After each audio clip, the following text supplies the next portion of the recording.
and that is Arthur Schwartz, the food maven. Good morning, Arthur. Nice to have you again on the air this morning. Good morning. Always happy to be here. Last week, I mentioned that I have become a huge Jonathan Groff fan. He plays King George in Hamilton. He has a show-stopping number, 20 minutes into the show, which you can watch on Disney Plus these days. So, Groff, I hear this name. Now I'm familiar with him. And I remember that there was a restaurant in Lancaster, and he's from Lancaster County, that there was a restaurant in Lancaster County called Groff's Family Farm Restaurant. And I went there as a teenager with my family. And then later, when I became a food writer, I actually met Betty Groff. At that point, she had written a cookbook. And she was a wonderful woman. And she was popular among all the, let's call them elitist food writers. I was working for Newsday at the time, so perhaps not so elite. But Craig Claiborne loved her, James Beard loved her, and they loved her food. I went there as a teenager because my father loved this restaurant, and he loved going to Amish country, which is what we called it back then. And one of the attractions of Betty Groff's restaurant was you started with dessert. It was a set menu, served family style, more or less. And you sat at big family tables. And the first course was a wedge of chocolate cake. I will find this recipe. I'm not into making chocolate cake right now. And it's a layer cake. And the other item was cracker pudding. So I go online and I discover that what she's really known for is cracker pudding, and glazed bacon. Now I don't know if she started glazed bacon, but she was certainly early on into glazed bacon. And nowadays it's like you see it everywhere. I don't know in restaurants, but certainly on TV they make a lot of glazed bacon. So anyway, the cracker pudding requires good old saltines. Yeah. So I go to the supermarket in my neighborhood. I go to 2 supermarkets in my neighborhood. I go to 3 supermarkets in my walking distance I'm talking about.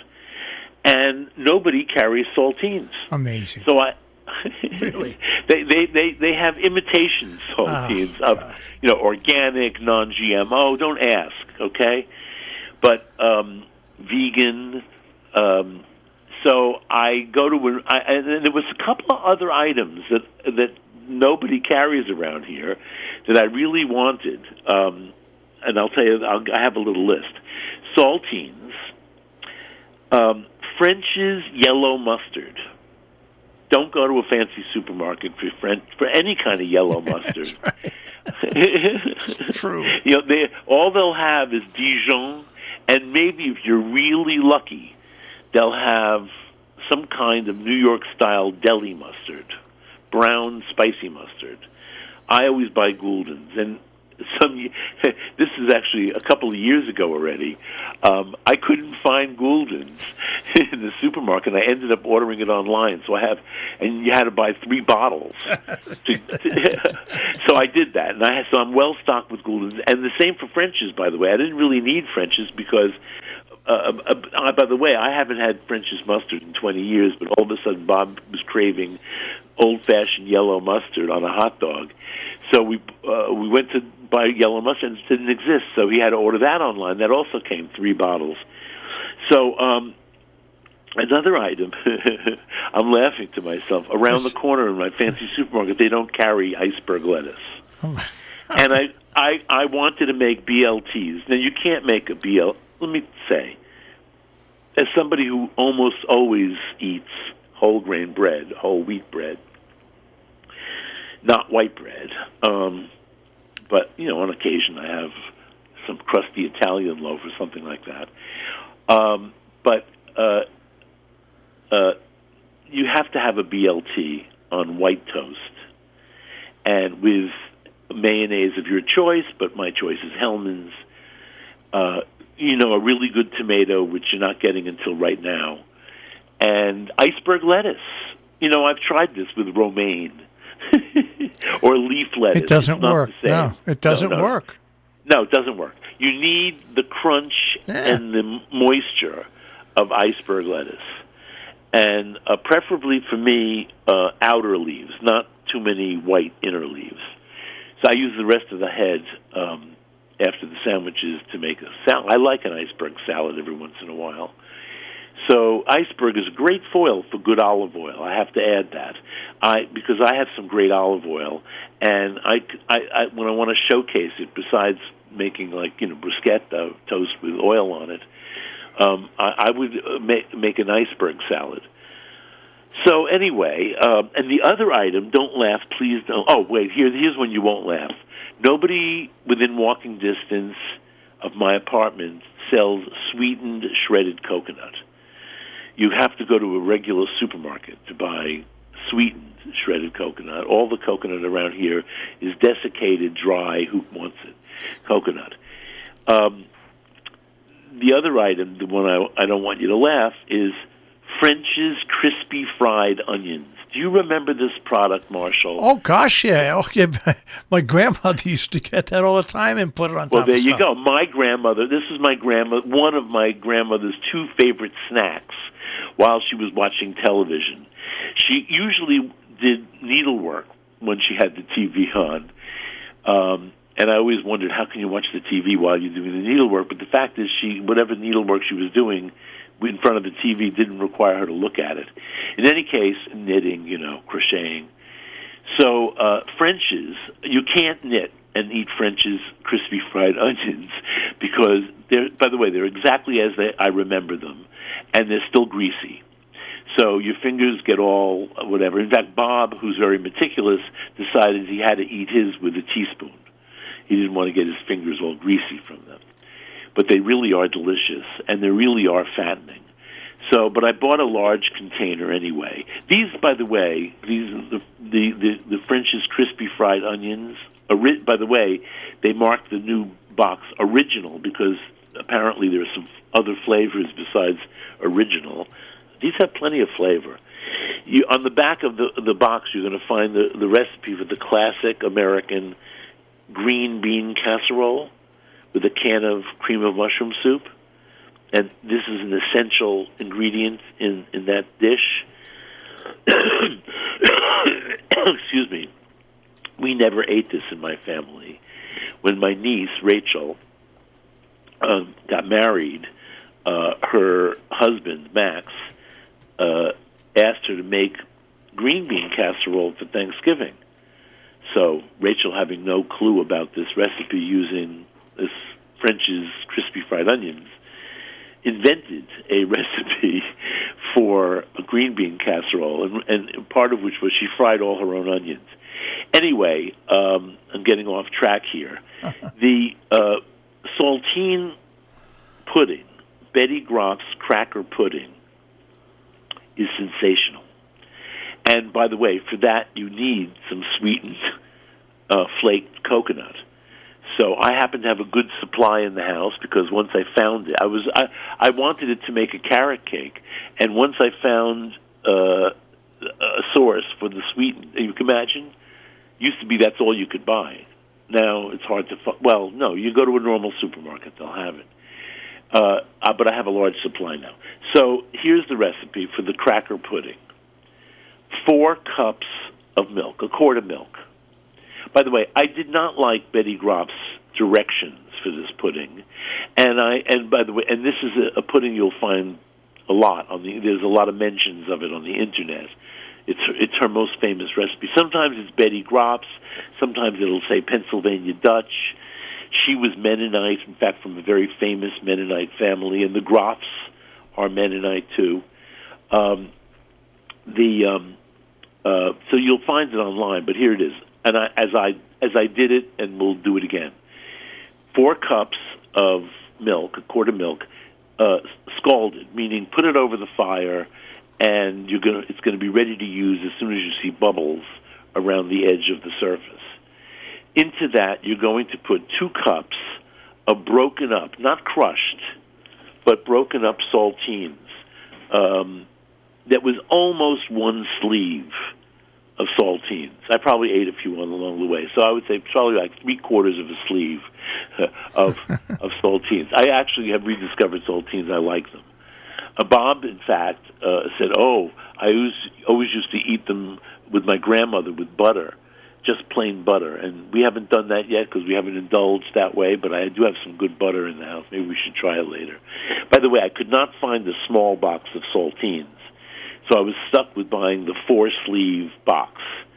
I'm sure they must come in smaller boxes, but saltines.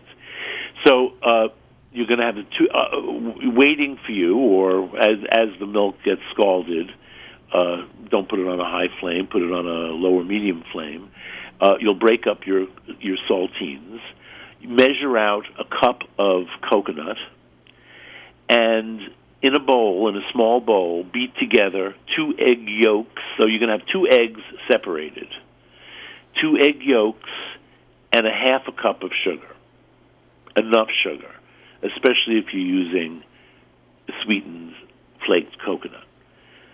2 eggs, so beat it together, and as soon as the milk gets scalded, dump in, this is my directions, dump in the crackers, stir them in, add some of the liquid to the eggs to temper the temperature of the eggs, and then pour the egg yolks in with the crackers and coconut and milk, and put it over medium heat and bring it to a simmer. Bring it, or if you have to, maybe high heat, depends on your heat on top of your stove. And just with a wooden spoon, stir it until it bubbles and thickens, which shouldn't take more than 4 or 5 minutes. A good pudding to make on a hot day because you don't have to keep the stove on for very long. And then in the end, add a teaspoon of vanilla. Stir in a teaspoon of vanilla. Beat your 2 egg whites, because you separated the eggs, until they're stiff. And when the pudding cools off a little bit, fold the egg whites into the pudding base. And then I divided mine into individual, I guess they were like 3/4 cup pudding dishes, and it made 8 servings. And it's delicious warm. Now, but it's also delicious cold. So if you don't want it must say in the refrigerator, the top could turn a little ugly. It doesn't really form a skin as much as it gets a little dehydrated. But anyway, if you don't want that, cover it with plastic. And if you do want that, then don't cover it with plastic. My grandmother used to put cinnamon on the top. And yeah, that will disguise the beigeness of the pudding. You could put fruit on top. So yeah, cinnamon would be great.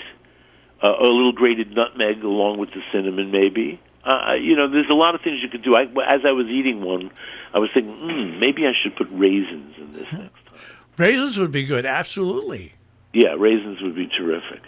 So that's I'm going to say Mennonite cracker pudding. It's at least from the Groff family cracker pudding. And there's just so much. By the way, these, you have to be careful with these French's onion rings. They're very addictive. Oh, gosh, yeah. Yeah, so I had to figure this out because they won't tell you. I'm a big label reader, and I'm pretty good in simple math. So I figured out that a 6-ounce container, that's the large container of French's crispy fried onions, is 1,080 calories. Almost all of which is from fat. You know what my grandmother used? It is very good if you're on a zero-carb diet because this is, you could call this, this is a keto food. My grandmother used to put it on casseroles, any type of casseroles. I mean, and if something had something that we didn't like in it, like let's say there was green beans, she would put the green beans in there. She would mix some little pearl onions in it, and then she would. Ooh, that sounds good. Then she would put the crumbled French onion rings on it, and she'd give us small plates, but there would be a lot of crumbled French onion rings on top of the green beans, and we'd eat them. Yeah, I mean, they're just great out of hand. But I saw somebody on TV make mashed potatoes with these onion rings. And the other ingredient that shocked me, but I'm dying to try, is this is the Pioneer woman, Ray Drummond. I think her name is Ray Drummond, and I like her. She really cooks. There, so many shows on food shows, they don't really cook. They don't, and they don't cook anything I want to cook. So, but she does, and even when she's very free by saying this is really like the junkiest food ever, but we love it. So she made mashed potatoes with cream cheese and butter and cream and crispy fried onions right out of the can. By the way, it used to be a can. Now it's not a can. It's a plastic container.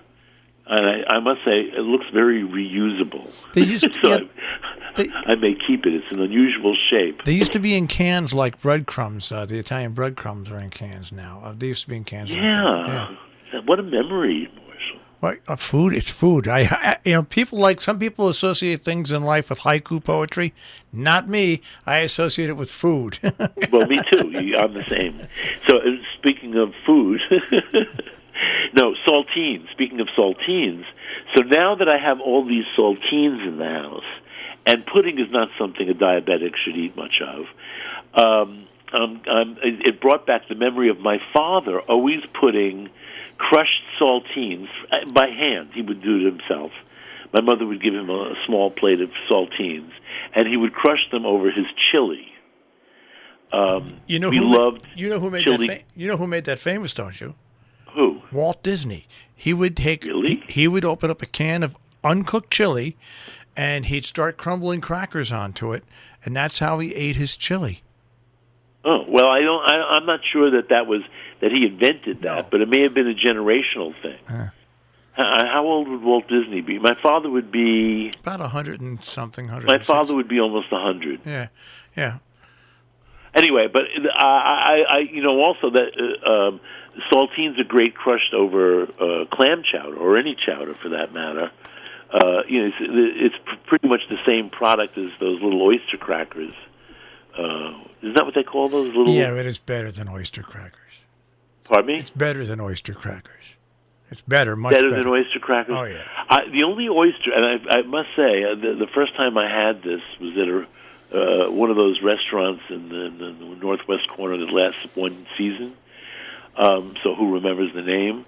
But it was the first time and it was a wonderful restaurant, by the way, too. And we ate out on the porch, too. Now I'm not going to remember the name of the bakery, but they're these oyster crackers that are ubiquitous nowadays, made somewhere in New England. They're real, old-fashioned, and but I think they're like saltines, but it's a different shape. Yeah, but my grandmother and I used to sit in the summertime in a cool spot, and she'd bring out the saltines and cream cheese. Oh, I have some cream cheese in the house too. They're so good. Because I bought it to put into mashed potatoes, but I haven't yet done that. Oh, that's a good one. We're living in nostalgia here. Yeah. It's our age and the fact that we're home all the time, I think, has something to do with that, and what foods comfort us. But I bought some Nilla wafers recently to make a banana pudding. Yep. That's the classic old-fashioned Nilla wafer. I'm not going to do that anymore. The Nilla wafers don't taste good to me anymore. Not really. They're way too artificially vanilla. I'm sure that in this case I'll go to my fancy supermarket and see what the new equivalent is. Anyway, we had all these Nilla wafers in the house, so of course we had to eat them. And Bob's nostalgia was something his father invented, which was Nilla wafers sandwiched with cream cheese. 2 Nilla wafers was too much for me, but I didn't mind spreading a Nilla wafer with Philadelphia cream cheese. It was sort of good. And speaking of cream cheese, my father's, I don't think he invented this, but definitely as a Jewish man, it was not something we talked about. Bacon and cream cheese sandwiches. Yep. So on Sunday morning, he would go. We had a wonderful bakery right around the corner, a kosher bakery, by the way. and they made these very small Kaiser rolls. They were, in the old days, a Kaiser roll, it's not like this anymore, hard to find. A very crispy exterior with a very light interior. And these rolls were hot out of the oven on Sunday morning when my father would get them. He would go out to get the paper, or the papers, we read more than one, and the rolls. And then we would have bacon and cream cheese sandwiches on these still warm Kaiser rolls, which were mainly crust. Sounds so good. Shattering crust. There is no cream cheese like Philadelphia cream cheese. I liked it in the old square packages. You can still get that, can't you? Yeah, but still, there's not as many as they put in like the tubs. Oh, well, I just bought a tub. It was my first tub of my life, and I don't think it's the same. It's not. I'm telling you, it's not. Now, my nephew, a grown man with children of his own, buys Tempty whipped cream cheese. And the reason he buys that, he's a very sentimental man. And he remembers that was my mother's favorite cream cheese. I'm sure my mother bought Tempty whipped because she figured it was fewer calories per tablespoon or whatever. In those days, they didn't put nutrition labeling on the side. I should take a look next time I'm in his house, because he's always had his girls love Tempty whipped cream cheese.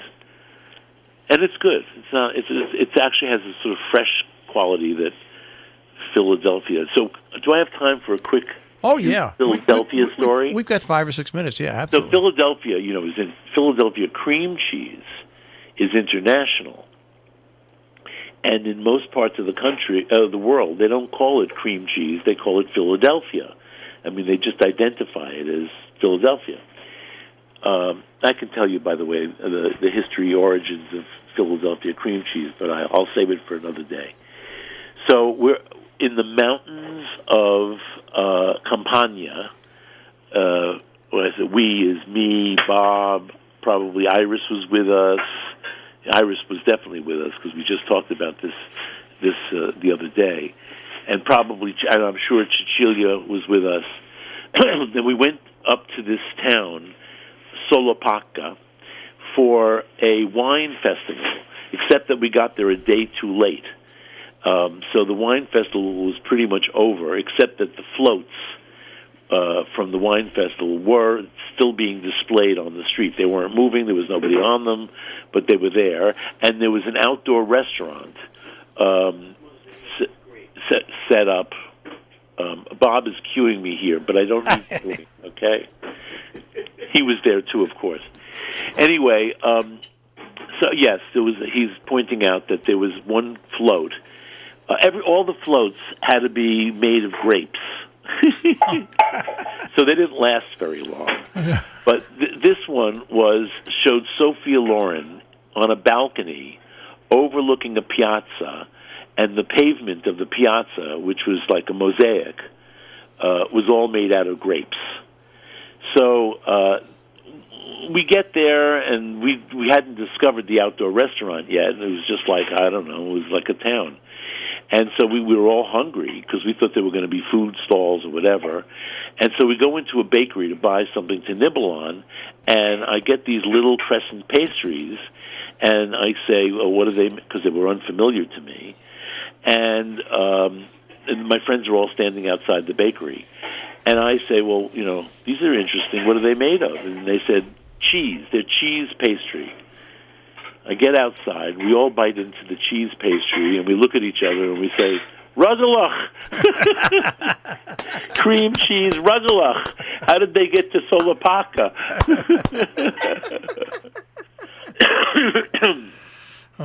And then we found out, and then I went back into the bakery, and I said, I know what cheese you use. I'm thinking, what kind of cheese up here in the mountains of Campania are they going to use for pastry? Ricotta, but they don't call it ricotta. Is not considered cheese, you see. It's considered ricotta. It's a cheese byproduct, actually. So that's I thought, very cute story about Philadelphia. There you go. That was the cheese. Well, Soft. I had yesterday. I had Philadelphia because it was too hot to cook, and I treated myself to a bagel with cream cheese and blocks. That's no cook by me. That's an easy breakfast or lunch. Now I'm going to go make chili today, so we'll have something to crumble our saltines on. That's exactly right. Well, and now I'm going to have a breakfast of saltines and Philadelphia cream cheese. Well, inspired by you. Just don't get the crumbs all over the place, as my grandmother used to say. Well, I eat on a plate. I'm very simple. All right, Arthur. I'll speak to you next week. All right. Well, have a great week. And you too, and I'll speak to you next week. Keep cool. It's going to be a heat wave later this week. Hey, staying inside with the AC. Yep, exactly. Okay, Arthur. Take care. Ciao, ciao. That is Arthur Schwartz, the food maven here on Robin Hood Radio. And you can find him, of course, at Arthur Schwartz on RobinHoodRadio.com. Click on Arthur Schwartz, the food maven.